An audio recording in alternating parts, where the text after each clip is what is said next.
I'm Eytan Shander for Awesemo. We have 3 plays on this Friday night slate for Jock Market. But before that, sign up for Jock Market. Use our promo code Awesemo. And when you do, we're going to match your first deposit up to $50. Let's get jumping. Let's get started. Let's dive right in here. Jock Market, where they turn DFS into the stock market. So it's a very simple concept. We want to get in shares ahead of time. We have a fair IPO price on Awesemo that we can use. We also want to take advantage of game flow with a team that may be up big or down big and selling high or buying low in game. So let's start with a couple of pay-up options ahead of time. James Harden, we'll start there, then move to Embiid. But I think with Harden, we look at just how decimated Milwaukee is coming into this game.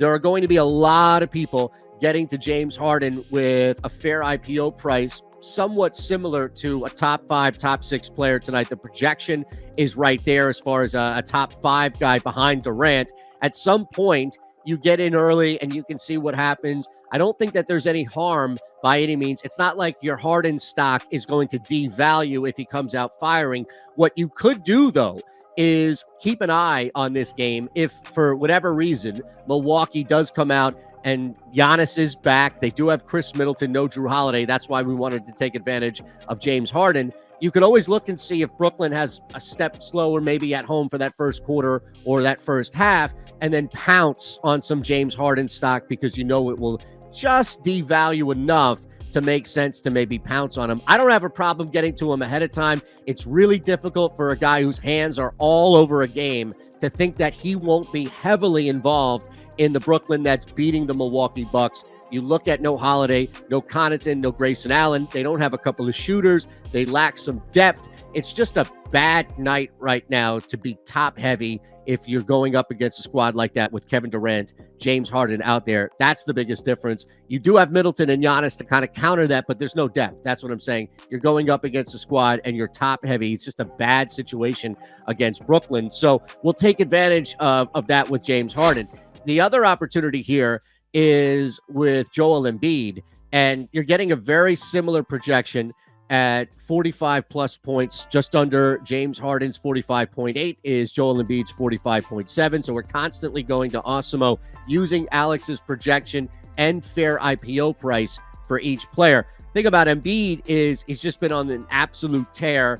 The Sixers are decent at home overall, but if you look at why they've been down a bunch of guys, it's just been a bad stretch over the course of the year with COVID, etc. Here with Joel Embiid playing his tail off, they're still down the Sixers. Tyrese Maxey, Matisse Thybulle not getting a ton of offense and really defense from the perimeter that they get from both of those guys. Joel Embiid just has so much more going on than simply scoring 30-plus points against the Spurs. It's not going to be the easiest pathway by any means in front of Jakob Poeltl, but no concern there that he's not, at least Embiid, can't get you 30 points. Again, the rebounding is a big key here as well, getting to Embiid. And then finally, knowing that a lot of scoring is going to have to come now from the wing from Tobias Harris without Maxey in there. Expect some passes out of doubles for Embiid.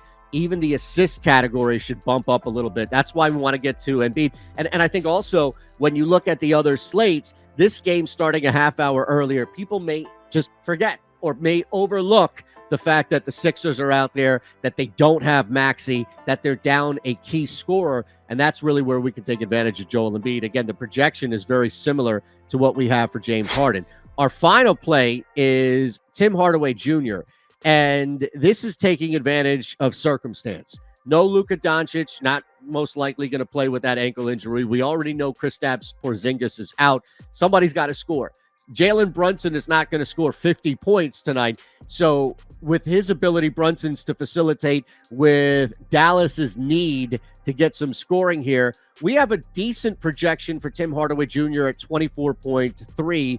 But the beauty of it is the standard deviation aside, fair IPO price is going to be significantly low, especially because I think the public is just going to fade Dallas as a whole, as opposed to trying to find some value there. Yes, you can point to Jalen Brunson. You're going to spend a little bit more. So the cost-effective option would be to go with Tim Hardaway Jr. and expect that he has as good a shot at Brunson, if not more, especially from a scoring standpoint, to exceed his expectation and to beat that projection. May even see, depending on if Dallas lights it up against Houston, know how fast Houston likes to run.